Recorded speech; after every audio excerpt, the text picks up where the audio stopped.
ನಮಸ್ಕಾರ. ನಾನು ಪ್ರೇಮಾ ಕಡಿಮಿನಿ ಅಂತ ಗದಗದಿಂದ ಜನಜಾಗೃತಿ ವೇದಿಕೆ ಸದಸ್ಯರು ಹೌದು, ನಾನು ಒಂದು ಸಂಘದ ಸದಸ್ಯರು ಹೌದು.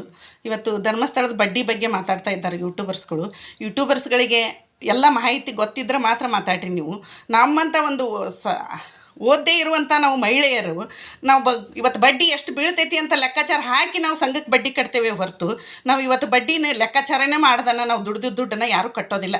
ಇವತ್ತು ನಾವು 7,000 ರೂಪಾಯಿ 1 ಲಕ್ಷಕ್ಕೆ ಬಡ್ಡಿ ಕಟ್ತೇವೆ ಹೊರತು 40% ಬಡ್ಡಿ ಅಂತ ನೀವು ಹೆಂಗೆ ಹೇಳ್ತೀರಿ? ನಿಮಗೆ ಲೆಕ್ಕಾಚಾರ ಗೊತ್ತಿರದೇ ಇದ್ರೆ ಬರ್ರಿ ನಮ್ಮ ಹತ್ರ ಕುತ್ಕೊಂಡು ಸಮಾಲೋಚನೆ ಮಾಡಿರಿ. ನೀವು ಸಮಾಲೋಚನೆ ಮಾಡಿದಾಗ ನಿಮಗೆಲ್ಲ ತಿಳಿತೈತಿ. ಒಳ್ಳೆ ಸುದ್ದಿಯನ್ನು ಹರಡಿಸಾಕ ಯೂಟ್ಯೂಬರ್ಸ್ಗಳು ಪ್ರಯತ್ನ ಮಾಡಿರಿ ಹೊರತು ಇಂಥ ಕೆಟ್ಟ ಸುದ್ದಿಗಳನ್ನು ಬಿಟ್ಟು ಒಳ್ಳೆಯದನ್ನು ಚಿಂತನೆ ಮಾಡಿರಿ. ಒಳ್ಳೆ ಚಿಂತನೆ, ಹಲವಾರು ಚಿಂತನೆಗಳು ಮಾಡ್ತಕ್ಕಂಥ ಆ ಪೂಜ್ಯರ ಬಗ್ಗೆ ಮಾತಾಡ್ತೀರಿ. ಅವರು ಕಾಲ ಧೂಳಿಗೂ ಸಮ ಇಲ್ಲ.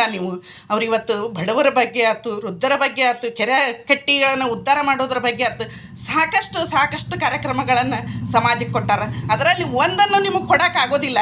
ನೀವು ಕೊಡೋಕ್ಕಾಗದೇ ಇದ್ರೂ ಸಹಿತ ನೀವು ಕೊಡೋದು ಬೇಡ. ಮಾಡ್ತೇ ಇರುವಂಥ ಪೂಜ್ಯರ ಕೆಲಸಕ್ಕೆ ನೀವು ಸಪೋರ್ಟ್ ಮಾಡೋದು ಬೇಡ, ಸುಮ್ಮನೆ ಇದ್ದರೆ ಸಾಕು. ಯಾಕಂತಂದ್ರೆ ಇವತ್ತು ಒಳ್ಳೆ ಕಾರ್ಯ ಕೆಲಸಗಳನ್ನು ಮಾಡುವಂಥವ್ರು ಭಾಳ ಕಡಿಮೆ. ಇಂಥ ಒಂದು ಪುಣ್ಯಾತ್ಮ ನಮ್ಮ ಯುಗದೊಳಗೆ ಹುಟ್ಟ್ಯಾರ ಅಂತಂದ್ರೆ ಅದು ಪರಮಾತ್ಮನ ನಮಗೆ ಕಳಿಸಿರೋ ಒಂದು ದೇವರು ಅಂತ ನಾವು ಅಂದ್ಕೊಂಡೀವಿ.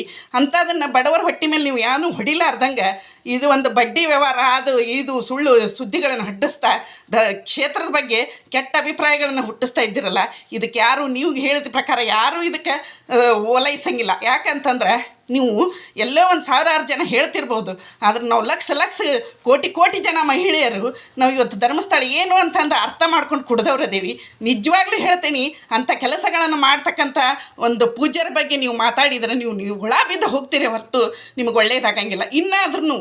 ಇನ್ನಾದರೂ ಸಹಿತ ಮುಂದೆ ನೀವು ಯಾವುದೇ ಕೆಟ್ಟದು ಒಂದು ಸಮಾಜಕ್ಕೆ ಕೆಟ್ಟ ವಿಚಾರಗಳನ್ನು ಹರಡಲಾರ್ದ ಒಳ್ಳೆಯದನ್ನು ಮಾಡ್ತಾ ಇರುವಂಥವ್ರಿಗೆ ಸಪೋರ್ಟೂ ಮಾಡೋದು ಬೇಕಾಗಿಲ್ಲ. ನೀವು ಒಳ್ಳೆಯದಕ್ಕೆ ನೀವು ಸಪೋರ್ಟ್ ಮಾಡದೇ ಇದ್ದರೂ ಚಿಂತಿಲ್ಲ. ಒಳ್ಳೇದು ಮಾಡಿದವ್ರನ್ನ ಕೆಟ್ಟದ್ದಾಗಿ ಅಪಪ್ರಚಾರ ಮಾಡೋದನ್ನು ಬಿಟ್ಟು ಒಳ್ಳೆಯ ಒಂದು ಸುದ್ದಿನ ಹರಡಿಸಿದ್ರಿ ಅಂದ್ರೆ ಹಿಂದೆ ಮಾಡಿದ ಕರ್ಮನೂ ನೀವು ಕಳ್ಕೊತೀರಿ ಅಂತ ಹೇಳ್ತಾ ನಾವು ಇವತ್ತು ಧರ್ಮಸ್ಥಳ ಸಂಘನ ಇಡೀ ನಮ್ಮ ದೇಶದೊಳಗೆ ಎಲ್ಲ ರಾಜ್ಯಗಳು ತಿರುಗಿ ನೋಡುವಂಥ ಮಾಡ್ಯಾರ ನಮ್ಮ ಪೂಜ್ಯರು.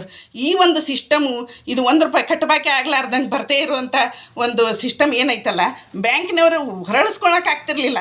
ಇವತ್ತು ಧರ್ಮಸ್ಥಳ ಮಧ್ಯವರ್ತಿಯಾಗಿ ಇವತ್ತು ಆ ಕೆಲಸವನ್ನು ಮಾಡ್ತೈತಿ. ಅದು ಎಲ್ಲಿ 1 ರೂಪಾಯಿನ ಎಲ್ಲಿ ವೇಸ್ಟ್ ಆಗ್ಲಾರ್ದಂಗೆ ಅದನ್ನು ಬ್ಯಾಂಕಿಗೆ ಯಾವ ರೀತಿ ಕಟ್ಟಿಸ್ಬೇಕು ಅದನ್ನು ಕಟ್ಟಿಸಿ ಆ ಒಂದು ನಮ್ಮಂಥವರು ಋಣಮುಕ್ತರ ಆಗುವಂಥ ಒಂದು ಕೆಲಸಕ್ಕೆ ಅದು ಕೈ ಜೋಡಿಸೈತಿ.